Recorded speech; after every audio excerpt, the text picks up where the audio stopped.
Hey guys, back for another video. So today I'm doing Goose Island 10 Hills. This is a seasonal release by Goose Island. Honestly, it's my favorite pale ale. I know not everybody necessarily cares for this, especially after I do believe Budweiser bought them out. But it's still, I love it. It's a nice malt forward pale ale that does use a little bit of Cascade, which is one thing that I don't really like in the craft brew world. Everybody uses Cascade. It's just the new thing. It's like Pilsner was in Europe 10 years ago. It's the only thing you could find. And they do use a little bit of Cascade here, but they blend it with Saaz and with Pearl. Saaz is a traditional noble hop, and Pearl is it's a dual-purpose hop that's been developed in Germany. It's got some of that noble hop aroma, but a little bit of fruitiness to it as well. So with this, they use a little bit of Munich malt, which is my favorite malt in the world. You throw Munich malt in something, and I'm totally willing to try it. That and Vienna malt. Then they've got caramel malt and 2 rub. It's pretty nice. IBUs, according to the bottle, are 48. According to their site, is 50. I don't know. The average human palate can only tell a difference of 5 IBUs. So if I'm looking at something that is 50 IBUs and something that is 54 IBUs, my tongue will not be able to tell the difference. Or rather, the average tongue won't be able to tell the difference. I might be able to. I really don't know. But especially when you start getting into different malt characters, it's really difficult to honestly tell the difference between IBUs. So I'm just going to get this cracked open with the pour. There we go. And let's see. 45 degrees, and change it up, get ahead. This is a pretty nice head. This is the nicest head we've poured so far.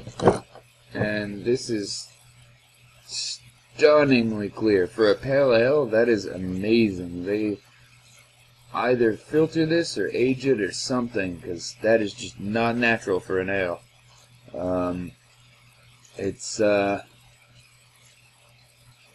Geez, this is like a very, very light, I mean, it's not ridiculously light, it's not like a Pilsner, but it's still, it's a little darker than a Pilsner, but it's nowhere near, some of the traditional, German lagers.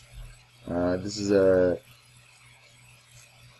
it's like a fusion between it's a golden amber color, I would say it is. In the video, you guys can't quite see the amber here. Actually, you can a little bit. When you've got some light behind it, you can see the amber a little nicer. This is a very deep gold amber color. Head's still there. Let's get our nose in this. Oh yeah, Cascade's right there. You can taste, or you can smell it with the grapefruit forward, but there's a little bit of that fruitiness that that Pearl gives you. You can get a little bit of the malt, not too much. I can definitely smell a little bit of caramel, but that caramel, it's almost more like caramel apples than it is like caramel.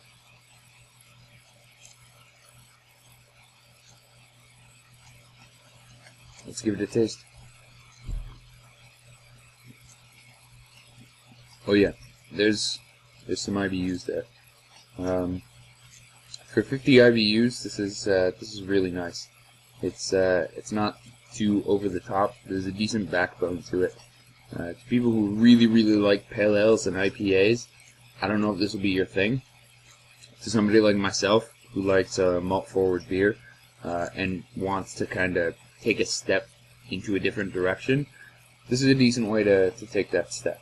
It's I wouldn't give this to a first-time beer drinker. I would give this to a Somebody who either absolutely loves IPAs and pale ales as a way to try to bring them to the malt side, or to somebody who likes malt and wants to adventure to the other side. Not much yeast character here. I mean, there's a little bit. You can get... it's still not much. It's mostly malt and hops. Any yeast character that's there is just drowned out by the hops. Even the malt character is pretty close to drowned out.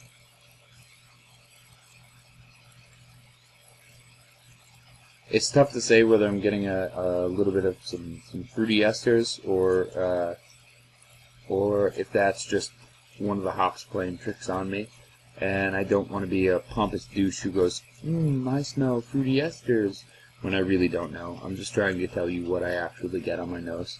I do get fruity notes. I don't know whether it's esters or hops or some trick the malt is playing on me. I'm not going to tell you where it's from, just what I smell.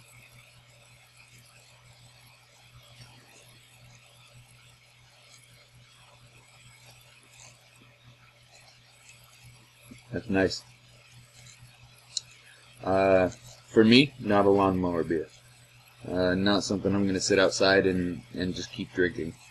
If you're into really, really heavy, bitter IPAs, this could very easily be a lawnmower beer. Yeah, it's definitely not too adventurous on the yeast front, and I'm 90% certain they filter this. If they don't, they have the craziest, quickest flocculating yeast I have ever seen. This has got to be filtered. Yeah,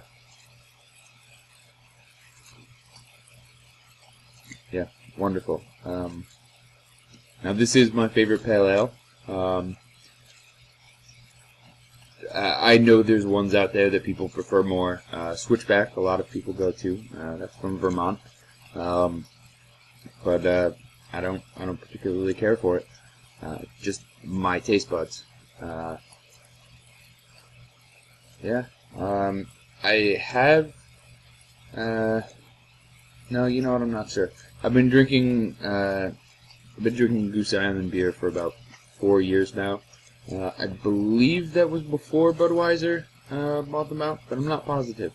And honestly, even if it was, I don't know if I first had this beer before Budweiser bought them out or not. Yeah. Thank you for watching. I really do suggest getting this beer if you like pale ales. It's nice and malt forward, a slightly different hop profile than other pale ales, especially American pale ales. You get a little bit of that cascade, but you get some nice traditional German character in the hops in there as well. Not much of it, but enough where you know it's there, and you're usually pleasantly surprised. Yeah, well, thank you very much.